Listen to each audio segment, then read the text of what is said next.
एक समय की बात है, एक राजा अपने 3 बेटों को अपने पास बुलाता है क्योंकि राजा बूढ़ा हो चुका था और वो चाहता था कि उसकी गद्दी उसी का कोई बेटा संभाले, पर कौन ये वो नहीं जानता था। तो उसने सोचा कि थोड़ा उनसे प्रश्न किया जाए, उनकी परीक्षा ली जाए, उनका एग्जाम लिया जाए। तो वो तीनों को बुलाते हैं कि मुझे तुमसे कुछ काम है। तीनों राजकुमार सोच में पड़ गए कि ना जाने राजा को आज हमसे क्या काम पड़ गया। राजा कहते हैं, मैं तुमको एक काम देता हूं, उस काम को ईमानदारी से करना होगा। और जैसे ही राजा ने बोलना शुरू किया, सब चुप हो गए। राजा ने अपने बेटों से पूछा कि अगर आप तीनों को किसी अपराधी को सजा देने को कहा जाए तो तुम क्या करोगे?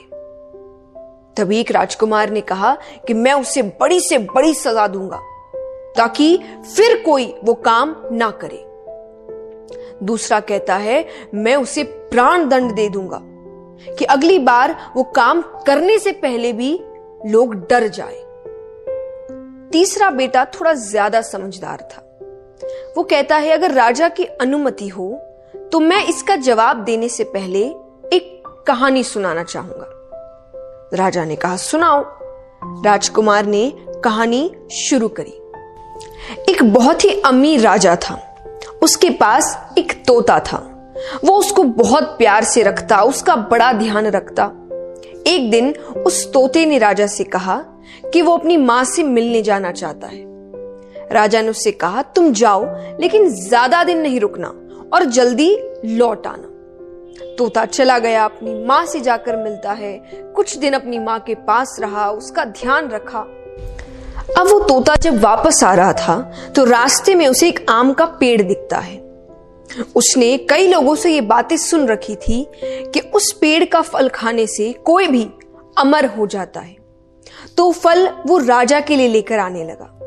रास्ता बहुत लंबा था, इसीलिए रास्ते में ही तोता थोड़ी देर के लिए सो जाता है और वो उस पेड़ के नीचे फल को रख देता है। लेकिन उस आम को एक सांप ने थोड़ा खा लिया।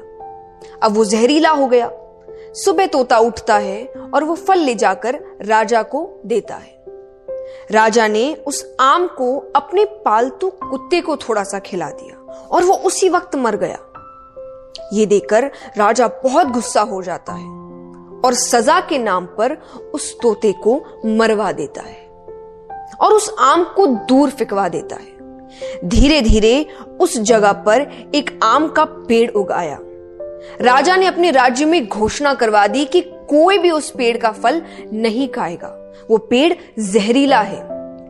अब एक दिन उसी रास्ते से एक महिला गुजर रही थी। उसे ये सब बातों की जानकारी नहीं थी। उसे भूख लग रही थी और उसने वो फल खा लिया। अब धीरे धीरे बात फैलती गई कि उसकी उम्र कम होती जा रही है, वो वापस से जवान होती जा रही है। ये बात राजा को पता चलती है। अब राजा को समझ आया कि उसने क्या गलती करी थी। वो अपने अफसोस पर रोने लगा। वो रोने लगा कि उसने सच जानने की कोशिश क्यों नहीं की, उसने तोते से सच पूछने की कोशिश क्यों नहीं की, सीधा सजा क्यों सुना दी। इस पर राजकुमार ने कहा कि मैं यही करना चाहता हूं। मैं नहीं चाहता कि बिना मैं सच जाने किसी को भी सजा दे दूं।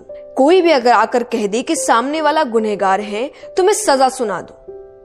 इसीलिए मैं पहले सब कुछ जानने की कोशिश करूंगा, सच पता करने की कोशिश करूंगा और फिर सजा देना है या नहीं देना है ये तय करूंगा। इसी से मैं सही फैसला कर पाऊंगा और किसी बेगुनाह के साथ गलत नहीं करूंगा।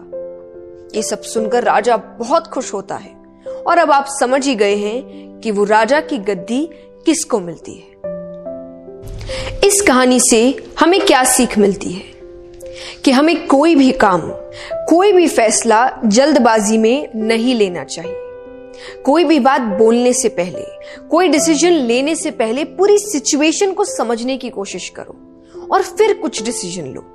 इससे आप गलत बात बोलने से बचेंगे, गलत फैसले लेने से बचेंगे, क्योंकि मोस्ट ऑफ द टाइम जल्दबाजी में लिए गए फैसले ही हमें नुकसान पहुंचाते हैं।